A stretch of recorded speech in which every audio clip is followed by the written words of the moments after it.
আসসালামু আলাইকুম। আজকে আমি মজাদার একটি রেসিপি কাঁঠালি বিচি দিয়ে গরুর মাংস রান্না করে দেখাতে যাচ্ছি। আসলে প্রত্যেক বছর এই সময় এই রেসিপিটি না খেলেই নয়। আমি বাসায় যেভাবে কাঁঠালির বিচি দিয়ে গরুর মাংস রান্না করি সেই রেসিপিটি আজকে আপনাদের সাথে শেয়ার করতে চলে আসলাম। এই রান্নাটি বিভিন্নভাবে করা যায়, কেউ একটু বেশি ঝোল ঝোল রাখে, কেউ ভুনা করে, কিন্তু আজকে আমি মাখো মাখো গ্রেভি করব। চলুন রেসিপিটি শুরু করার জন্য কাঁঠালের বিচি নিয়ে নিয়েছি আর এগুলোকে খোসা ছাড়িয়ে নিয়েছি আর পানি দিয়ে কিন্তু অনেক টাইম ভিজিয়ে রেখেছি। আর এগুলোর মধ্যে কিন্তু একটু কষকষ থাকে তাই। আর গরুর মাংস রেগুলার কাটে কেটে নিয়েছি। এখানে প্রায় 1100 গ্রামের মতো গরুর মাংস আছে। আর এখন আমি কাঁঠালের বিচিগুলোকে সুন্দর করে পরিষ্কার করে নিচ্ছি। এজন্য আমি আমার বাসায় যে বাটনা আছে সেটার মধ্যে একটু লবণ দিয়ে খুব সহজ উপায়ে পরিষ্কার করে নিচ্ছি। আজকে এক ঢিলে দুই পাখি, কাঁঠালের বিচি অনেকেই পরিষ্কার করার ভয়ে রান্না করতে চান না, কিন্তু এভাবে পরিষ্কার করলে আমি দেখছি খুব সহজভাবেই পরিষ্কার করা যায়। এখন আমি যে অংশগুলো কাঁঠালের বিচির গায়ে ময়লা লেগে আছে সেগুলো একটু ছাড়িয়ে নিচ্ছি। আমি কিন্তু একদম ধবধবে সাদা করব না, কারণ একটু যদি গায়ে ময়লা লেগে না থাকে রান্নাটা কিন্তু তেমন ভালো লাগে না। তো আমি আমার নিয়মে পরিষ্কার করে নিচ্ছি। আপনারা যেভাবে স্বাচ্ছন্দ্য বোধ করেন সেভাবে করবেন, কিন্তু এভাবে করলে তাড়াতাড়ি হয়। আর বাকি কাঁঠালের বিচিগুলো আমি পরিষ্কার করে নিচ্ছি আর একই নিয়মে করে তারপরে ধৌত করে নিব। আর চুলায় একটি ফ্রাই প্যান বসিয়ে 1/2 কাপেরও কম তেল দিয়ে দিচ্ছি। আর পেঁয়াজ একটু বেশি লাগে, 1 কাপ পরিমাণ দিয়ে দিয়েছি। পেঁয়াজটা নুয়ে যাওয়ার জন্য লবণ দিয়ে দিয়েছি। এখন ভালো করে নেড়ে চেড়ে নিচ্ছি, যেই পর্যন্ত পেঁয়াজটা একটু নরম হয়ে না আসে। তেজপাতা দিয়ে দিয়েছি। আর এই রান্নাটা গরুর মাংস দিয়ে যখন কাঁঠালের বিচি রান্না করি আমি আস্ত গরম মশলা ইউজ করি না।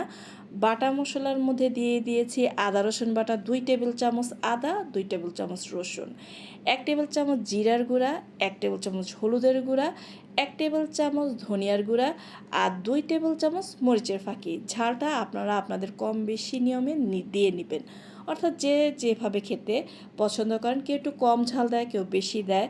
আর গরুর মাংসে একটু ঝাল বেশি না হলে ভালো লাগে না। 1/2 কাপ পানি দিয়ে কষিয়ে নিচ্ছি। অবশ্যই কষানোর সময় একটু ঢাকনা দিয়ে নেবেন, তা না হলে চুলার চারপাশে 12টা বেজে যায়।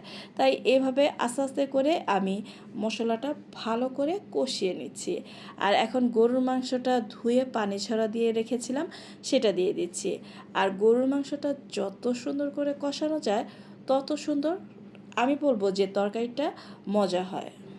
গরুর মাংস দেওয়ার পরে নাড়াচাড়া কিন্তু থামানো যাবে না, কারণ এ সময় মশলা গ্রেভিটা ঘন থাকে, নিচে দিয়ে লেগে যাওয়ার সম্ভাবনা থাকে।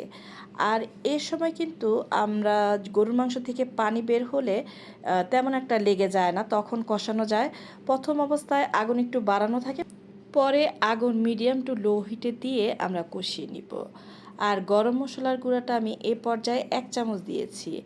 দেখেন যখন আগুনটা একটু কমিয়ে ঢেকে দিয়েছি পানি কিন্তু আস্তে আস্তে বের হয়ে আসছে। আর গরুর মাংসটা কিন্তু ঝরা দিয়ে রাখলে প্রথম অবস্থায় পানি তেমন একটা বের হয় না।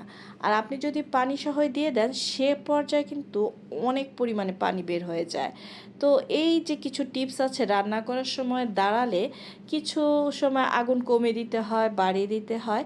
একজন আদর্শ গৃহিণী জানেন যে কোন সময় কি করতে হয়। আর নতুন আপুরা যারা অবশ্যই একটু খেয়াল করবেন, আর রান্নাটা তাহলে পারফেক্টনেস নিয়ে আসতে পারবেন। আর এ পর্যায়ে যখন গরুর মাংসটা মোটামুটি একটু কষানো হয়ে গিয়েছে আমি 1 কাপ পানি দিয়ে গরুর মাংসটা সিদ্ধ হতে দিচ্ছি। আর কষানোটা সুন্দর হবে।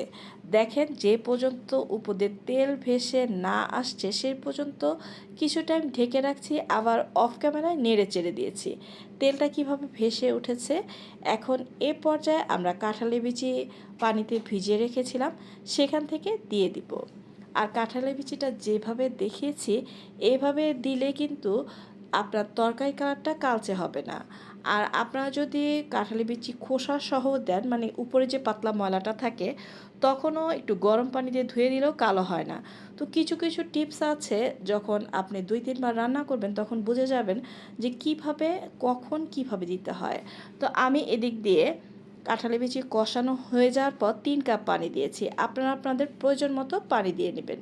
কী পরিমাণ আসলে ঝোলটা খেতে চাচ্ছেন, ভুনা ভুনা খেতে চাচ্ছেন, না একদম শুকিয়ে ফেলতে চাচ্ছেন। আর আমি এখানে গরম পানি ব্যবহার করেছি, কাঁচামরিচও দিয়েছি খুব সুন্দর একটি সুঘ্রাণ আসার জন্য। আপনারা কম বেশি করে দিয়ে নেবেন। প্রায় 30 মিনিট মিডিয়াম টু লো হিটে রান্না করার পরে আমি একটুখানি গরম মশলার গুঁড়া আর পেঁয়াজ বেরেস্তা দিয়ে দিয়েছি। এটা অপশনাল, মানে পেঁয়াজ বেরেস্তাটা দিলে দিতে পারেন, অথবা শেষে একটু জিরার ফাঁকিও দিতে পারেন। যে যেভাবে মানে স্বাচ্ছন্দ্য বোধ করেন সেভাবে দিয়ে রান্নাটি কমপ্লিট করতে পারবেন। আর দেখেন কি পরিমাণ মানে ঝোলটা টেনে এসেছে। এখন প্রায় 5 মিনিটের মতো ওয়েট করব ঢাকনাটা দিয়ে। আর কাঁঠালি বিচিটা কীরকম সিদ্ধ হয়েছে সেটাও আপনাদেরকে দেখিয়ে দিচ্ছি। কাঁঠালি বিচিটা আসলে সুন্দর করেই সিদ্ধ হয়ে গিয়েছে, দেখেন হাত দিয়ে ম্যাশ করলেই ম্যাশ হয়ে যাচ্ছে। আর এখন আমি 2 মিনিট পরে পরিবেশনে চলে যাচ্ছি। ঝোলটা যেহেতু আমি মাখো মাখো রাখতে চাচ্ছি, এ পর্যায়ে চুলাটা অফ করার পরে ঝোলটা এমনিতেই টেনে যায়। তো আমি এরকম গ্রেভিতেই খেতে পছন্দ করি। আপনি ইচ্ছা করলে আরটু টানিয়ে নিতে পারেন, অথবা একটু ঝোল রাখতে পারেন। পরিবেশনটা দেখলে মনে হবে ভাত, রুটি, পোলাও অথবা খিচুড়ি, যে কোনো কিছুই যেটাই আজকে রান্না করেছেন সেটা নিয়ে বসে যাব। আর কখন এই রেসিপিটি এনজয় করে খাবো, মানে এত টেস্ট লাগে এই রান্নাটা আমার কাছে।